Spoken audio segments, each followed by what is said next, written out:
Hello student, स्वागत है आपका मेरे YouTube channel GK special by SP sir पे। आज की इस वीडियो में हम लोग चर्चा करेंगे कि अमेरिका में राष्ट्रपति की चुनाव प्रक्रिया क्या है, उसका इलेक्शन प्रोसेस क्या है।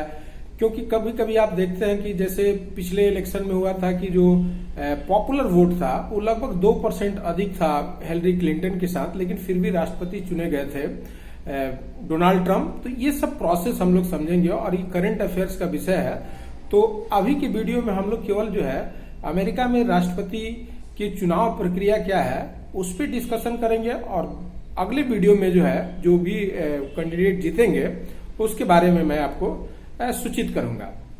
तो देखिए, सबसे पहले जो है इस वीडियो को शुरू करने के पहले आपसे रिक्वेस्ट कर लेते हैं कि अगर चैनल पे आप नए हैं तो चैनल को सब्सक्राइब कर लीजिए और बेल आइकॉन को प्रेस करके ऑल नोटिफिकेशन को ऑन कर लीजिए, ताकि लगातार मैं जो वीडियो बना रहा हूं आपको आपके नॉलेज के लिए, आपके एग्जामिनेशन पॉइंट ऑफ व्यू से, तो उसकी सूचना आपको मिलती रहे।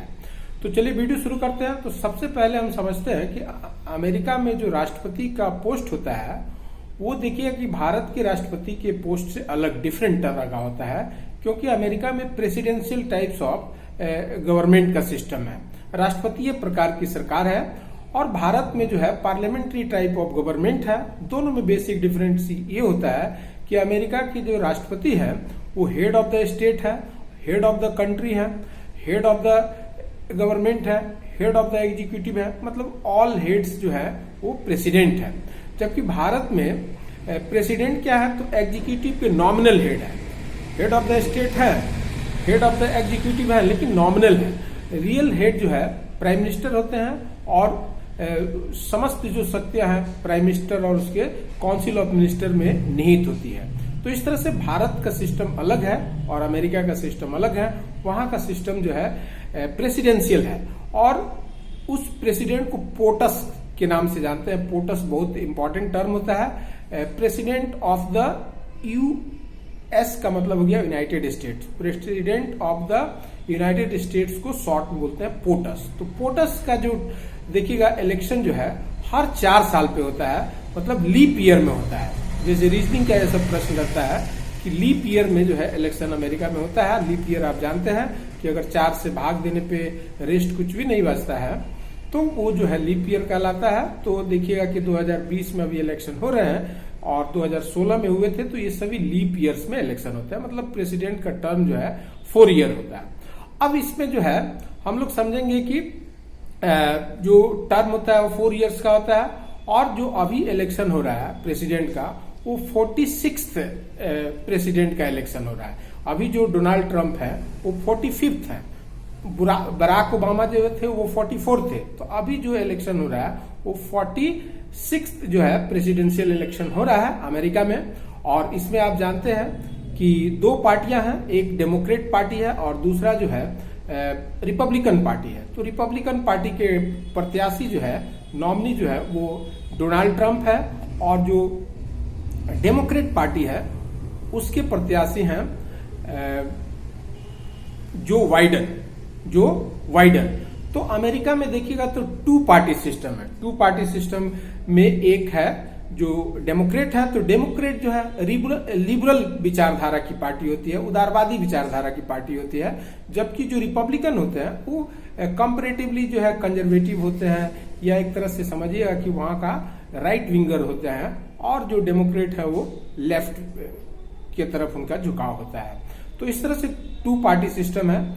और अमेरिका में जो है देखिएगा कि अब इनका जो है अलग अलग, डेमोक्रेट पार्टी जो है इसका चुनाव चिन्ह सुने होंगे, डेमोक्रेट का जो है वो डोंकी है, एस गधा है, और जो रिपब्लिकन है उनका जो है जो चुनाव चिन्ह है वो है आपका एलिफेंट, हाथी है। तो इस तरह से वहां पे 2 पार्टी सिस्टम है।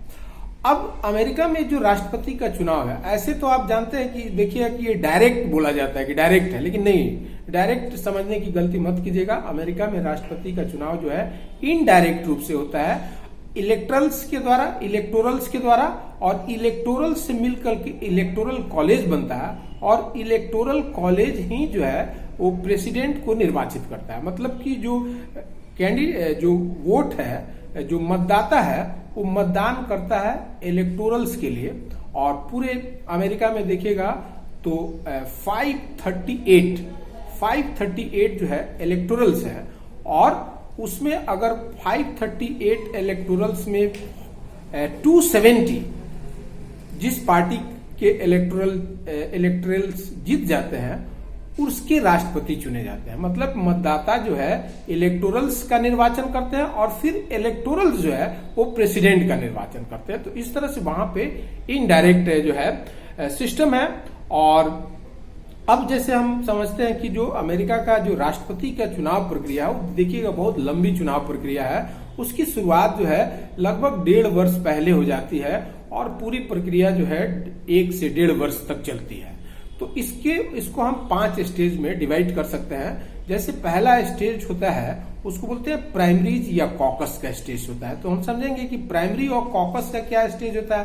तो प्राइमरी और कॉकस का स्टेज वो स्टेज होता है जिसमें कोई भी पार्टी जैसे डेमोक्रेट है या रिपब्लिकन पार्टी है तो वो अपने पहले प्रेसिडेंट के नॉमिनी का चयन करते हैं। नॉमिनी का मतलब कौन उसके प्रत्याशी होंगे राष्ट्रपति के लिए, इसका जो इलेक्शन है वो किया जाता है किसके द्वारा, तो जो पार्टी के जो रजिस्टर्ड वोटर हैं उनके द्वारा जो है पहले पार्टी के प्रत्याशी का नॉमिनी का चुनाव होता है और फिर जो है राष्ट्रपति का चुनाव होता है। तो पहले हर पार्टी में, दोनों पार्टियां जो 2 पार्टी सिस्टम है उसमें पहले आंतरिक जो है राष्ट्रपति के पद के लिए जो व्यक्ति, जैसे मान लीजिए कि 8-10 प्रत्याशी होते हैं हर पार्टी में। जैसे हर पार्टी में देखिएगा 10 या 15 या कुछ भी जो संख्या में लोग हैं वो चाहते हैं कि हम राष्ट्रपति के प्रत्याशी बने। तो उन 10 में से एक नॉमिनी का चुनाव जो है वो मतलब कि राष्ट्रपति कि नॉमिनी का चुनाव जो है उस पार्टी के जो रजिस्टर्ड वोटर हैं वो पहले चुनते हैं, तब जो है फिर वो राष्ट्रपति के प्रत्याशी होते हैं और फिर उनमें सीधे मुकाबला होता है। तो कहने का मतलब ये हुआ कि प्राइमरी और कॉकस जो है वो पहले क्या करते हैं, तो वो जो मतलब पार्टी के रजिस्टर्ड वोटर हैं वो पहले अपने नॉमिनी का चुनाव करते हैं। तो इस तरह से प्राइमरी और कॉकस हो गया। फिर प्राइमरी और कॉकस के बाद देखिएगा कि जो डेलीगेट्स चुने जाते हैं वो वोट करते हैं नेशनल कन्वेंशन में। तो एक उसका स्टेज होता है नेशनल कन्वेंशन, जहां फाइनली जो है पार्टी के नॉमिनी जो है चुने जाते हैं। फिर उसी तरह से प्राइमरी के बाद नेशनल कन्वेंशन, फिर नेशनल कन्वेंशन के बाद देखिएगा कि आपका वो रैली वगैरह चलता है, प्रचार चलेगा, फिर उसमें टीवी डिबेट्स वगैरह होते हैं। फिर उसके बाद देखिएगा इलेक्शन होता है। तो इलेक्शन जो है वो हर जो है मतलब कि नवंबर महीने के जो फर्स्ट ट्यूसडे है, फर्स्ट जो मंगलवार है उसी दिन होता है। जैसे 3 नवंबर कल था, मंगलवार था, तो कल जो है वहां पे वोटिंग हुआ है और आज उसका काउंटिंग चल रहा है।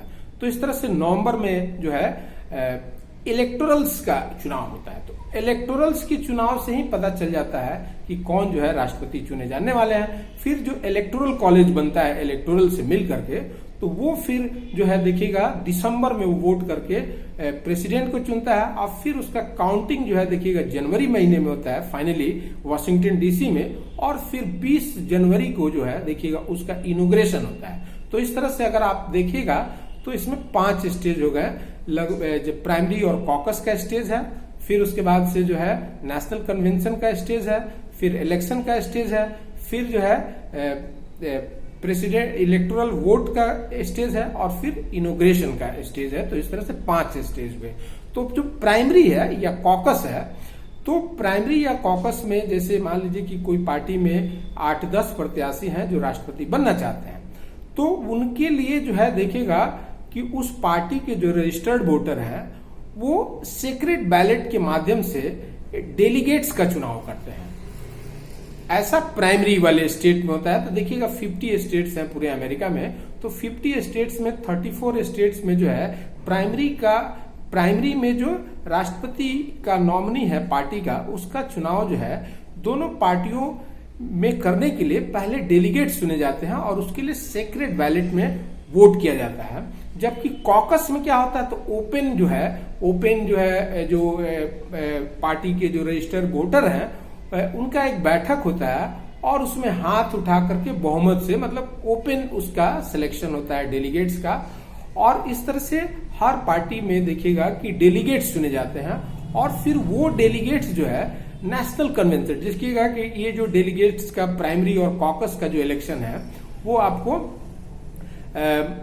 फरवरी मार्च में होते हैं और फिर डेलीगेट्स जो है देखिएगा जुलाई महीने में वो नेशनल कन्वेंशन में फाइनली जो है राष्ट्रपति के नॉमिनी के लिए वोट करते हैं और फिर राष्ट्रपति के नॉमिनी चुने जाते हैं। तो राष्ट्रपति के नॉमिनी अगर दोनों पार्टी के हो गए, जैसे अभी मान लीजिए कि जो बाइडेन को चुना गया डेमोक्रेट पार्टी के द्वारा, जबकि जो रिपब्लिकन पार्टी है उसमें जो प्रेसिडेंट है उन्हीं को अपना प्रत्याशी वो रिपब्लिकन मान लिए। इसका मतलब कि वहां पे प्राइमरी और कॉकस का इलेक्शन नहीं हुआ। अगर रिपब्लिकन पार्टी को लगता है कि उनका राष्ट्रपति का प्रत्याशी सही नहीं है तो फिर वहां पे प्राइमरी और कॉकस होता, लेकिन हुआ नहीं, क्योंकि वो रिपब्लिकन पार्टी को लगता है कि अगर डोनाल्ड ट्रंप ही प्रत्याशी रहेंगे तो उसकी जीतने की संभावना ज्यादा है, तो वहां प्राइमरी और कॉकस नहीं हुआ, जबकि डेमोक्रेट पार्टी के लिए प्राइमरी और कॉकस हुआ। तो ये नेशनल कन्वेंशन में फाइनली जो है वो देखिएगा कि जुलाई महीने में हो जाता है। फिर नेशनल कन्वेंशन के बाद देखिएगा जुलाई से लेकर के अक्टूबर महीने तक जो है कैंपेन चलता है और रैली किए जाते हैं इलेक्शन जीतने के लिए। और उसमें देखिएगा 3 जो है महत्वपूर्ण डिबेट्स भी होता है, जिसमें राष्ट्रपति के प्रत्याशी जो है डिबेट्स करते हैं और उसका टेलीविजन पे जो है सीधा प्रसारण होता है और लगभग देखिएगा उसमें जो है लगभग 8 से 10 करोड़ लोग जो है उसको देखते रहते हैं। तो इस तरह से ये प्रक्रिया चलता रहता है। फिर इलेक्शन, जैसा कि हमने बताया कि जो अगला चरण होता है वो इलेक्शन का चरण होता है। तो इलेक्शन जो है वो नवंबर महीने के फर्स्ट ट्यूसडे के दिन होता है। तो जैसे फर्स्ट ट्यूसडे था 3 नवंबर को, तो 3 नवंबर को वहां पे वोट डाले गए।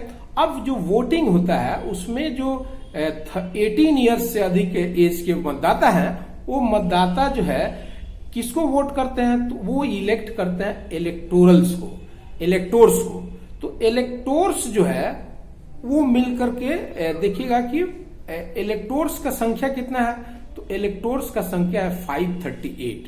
तो 538 ये संख्या कैसे आया आखिर, तो 538 जो इलेक्टोर्स हैं उससे मिल करके बनता है इलेक्टोरल कॉलेज, मतलब मतदाता जो है इलेक्टोर्स को चुने 538। और ये 538 कैसे चुना गया, तो इसके लिए जैसे आप जानते हैं कि जो अमेरिकी कांग्रेस है, जो वहां का पार्लियामेंट है, संसद है, उसको बोलते हैं कांग्रेस। तो उसका जो लोअर हाउस है उसको बोलते हैं हाउस ऑफ रिप्रेजेंटेटिव। तो हाउस ऑफ रिप्रेजेंटेटिव्स की संख्या जो है 435 है, 435 है। तो 435 होगा।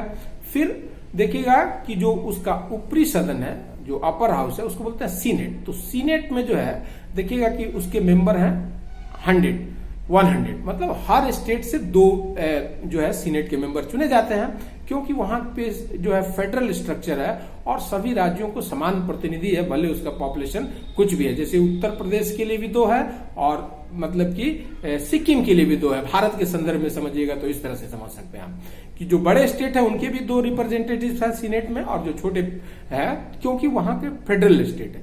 तो ये 435 और 100 सीनेट हो गया, तो मिला करके टोटल हो गया 535। तो 535 में अब 3 कौन है, तो 3 देखिएगा कि जो वॉशिंगटन डीसी जो राजधानी है अमेरिका की, उसके 3 वोट्स हैं। तो उसके 3 वोट है, तो कुल इलेक्टोर्स का वोट हो गया 538। तो इसमें से मेजोरिटी कितना हो गया, तो मेजोरिटी हो गया अब आपको 270, मतलब 270 जो अगर संख्या है किसी के पास, तो देखिएगा कि वो अमेरिका का राष्ट्रपति चुन लिया जाएगा।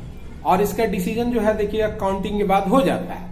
तो अब जैसे अब स्टेट्स को, अब ये जो इलेक्टोरल्स हैं, मतलब इलेक्टोर्स हैं 538, तो इसका डिस्ट्रीब्यूशन जो है पॉपुलेशन के आधार पे किया गया है। जैसे मोस्ट पॉपुलेटेड स्टेट जो है कैलिफोर्निया है, तो कैलिफोर्निया का देखिएगा 55 मतलब कि इलेक्टोर्स हैं। तो अब 55, अब कैलिफोर्निया में अगर मतदान हो रहा है और वहां पे 55 इलेक्टोर्स हैं, तो अगर इसमें से मान लीजिए कि 55 लिस्ट दिए गए डेमोक्रेट पार्टी के द्वारा और 55 रिपब्लिकन के द्वारा, तो दोनों की लिस्ट होगा, इसको बोलते हैं लिस्ट सिस्टम, मतलब लिस्ट ही चुना जाएगा।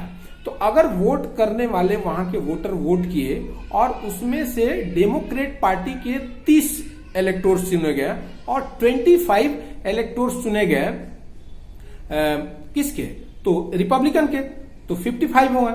लेकिन अब क्या होगा कि अगर वहां पे जीता कौन, तो जीता डेमोक्रेट, क्योंकि उसके 30 इलेक्टोर्स जीत गए।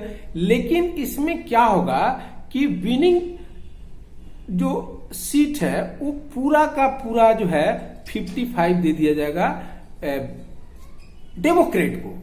अब ये सोचिएगा कि विनिंग टेक्स ऑल, मतलब जो जीता वो पूरा का पूरा सीट जीत गया। जीता तो वो 30, लेकिन फाइनली जो है 55 जो इलेक्टोर्स हैं वो डेमोक्रेट को हो गए।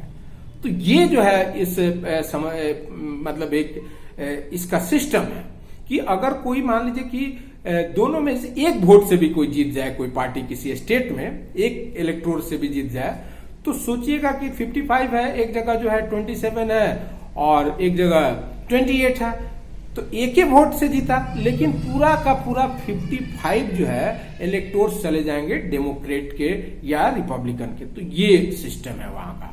तो इस हिसाब से अगर आप देखेंगे तो इलेक्टोर्स भी समझ में आ गया और इलेक्टोरल्स भी, अब वही इलेक्टोर्स जो है मिलके बनाते हैं इलेक्टोरल कॉलेज।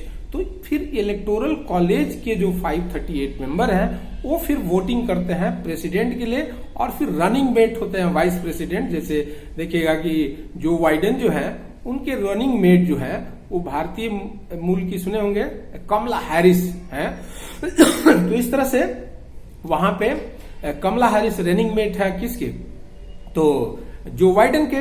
तो इस तरह से अब इसमें जो कुछ स्टेट्स हैं वो ट्रेडिशनली देखिएगा वो डेमोक्रेट स्टेट्स हैं, कुछ स्टेट जो है वो रिपब्लिकन स्टेट्स हैं। लेकिन दोनों स्टेट्स में आपको देखिएगा कि कुछ स्टेट जो है स्विंग स्टेट है। जो स्विंग स्टेट का मतलब हो गया कि वो कभी डेमोक्रेट्स के साथ जा सकते हैं, कभी रिपब्लिकन के जा सकते हैं। तो उनको ही देखिएगा बोला जाता है बैटल स्टेट्स। तो बैटल स्टेट्स में देखिएगा कि हर प्रत्याशी जो है बहुत जोर लगाता है, प्रचार बहुत जोर से करता है। क्योंकि देखिएगा जैसे मान लीजिए कि फ्लोरिडा स्टेट्स है, तो फ्लोरिडा स्टेट है वहां 29 इलेक्टोर्स है। तो अगर मान लीजिए कि कोई 15 लाया और कोई 14 लाया तो अंतर तो एक का है, लेकिन पूरा का पूरा 29 जो है वोट मिल जाएगा एक पार्टी को। तो वहां पे फिर वो स्विंग स्टेट्स पे ज्यादा या बैटल स्टेट्स उनको कहा जाता है, तो उन पे फोकस किया जाता है राजनीतिक दलों के द्वारा। तो इस तरह से देखिएगा कि ये पूरी प्रक्रिया जो है चलती है। फिर दिसंबर में वोटिंग होता है। फिर देखिएगा फाइनली वो सभी वोट्स को जो है वाशिंगटन डीसी में ला करके जनवरी में जो है उसका काउंटिंग किया जाता है और फिर 20 जनवरी को फाइनली जो है प्रेसिडेंट का इनॉग्रेशन का मतलब है कि उनका शपथ ग्रहण समारोह होता है। तो इस तरह से एक बहुत लंबी प्रक्रिया है जो लंबे समय तक चलती रहती है। 1.5 से 2 साल इसमें समय लगते हैं, प्राइमरी से लेकर के आपको इनॉग्रेशन तक, प्राइमरी और कॉकस से लेकर के इनॉग्रेशन तक। तो इस तरह से ये प्रक्रिया जो है बहुत लंबी है। तो अभी राष्ट्रपति का आज जो है फाइनल जो है देखिएगा कि काउंटिंग हो रहा है। तो काउंटिंग में देखिएगा कि फाइनल जो है कोई तस्वीर अभी उभर नहीं रही है और जब इसका फाइनल रिजल्ट आ जाएगा तो फिर मैं आपको वीडियो बना करके जो है ये आपको क्लियर करूंगा कि कौन जो है पार्टी के राष्ट्रपति चुने जाएंगे, जो बाइडेन चुने जाएंगे कि रिपब्लिकन पार्टी के डोनाल्ड ट्रंप ही कंटिन्यू करेंगे। तो चलिए इस वीडियो में इतना है। वीडियो देखने के लिए बहुत बहुत धन्यवाद। मेरे अगले वीडियो का इंतजार कीजिए। नमस्कार।